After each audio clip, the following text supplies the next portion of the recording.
Le mix marketing va être composé de 4 éléments. 4 éléments qui commencent tous par un P. P pour produit, prix, promotion et place. Je vais vous expliquer exactement en quoi cela consiste.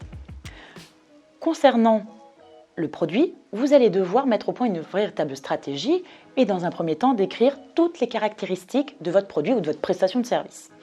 Il va falloir dégager une valeur ajoutée. Pourquoi votre produit, il est mieux?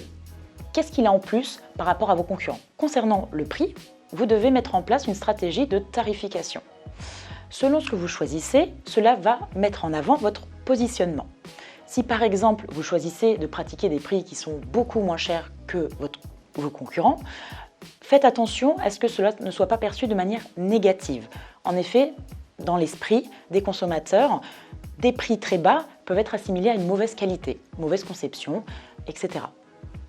A l'inverse, si vous pratiquez des prix plus élevés que la moyenne, que vos concurrents, le consommateur peut prendre ça comme un élément de réassurance et un gage de fiabilité dans vos produits. Notez enfin que pour votre stratégie de prix, elle va forcément s'adapter et prendre de chaque autre P, donc les produits, votre manière de promouvoir ces produits et de les distribuer, donc au niveau de la place. Concernant le troisième P, qui est donc consacré à la promotion, c'est-à-dire à la communication, vous allez devoir établir et mettre au point une véritable stratégie et sur du long terme.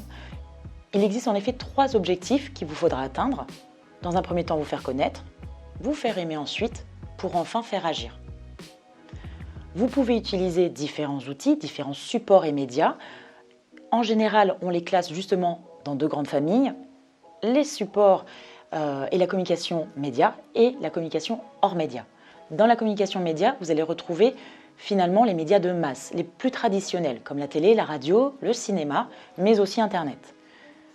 A l'inverse, dans la communication hors média, vous allez retrouver des choses plus spécifiques, des actions, des outils, comme le marketing direct, comme les relations presse. Et enfin, le 4e P, la place, c'est pour parler de la distribution, de la manière dont vous allez commercialiser et atteindre votre client final.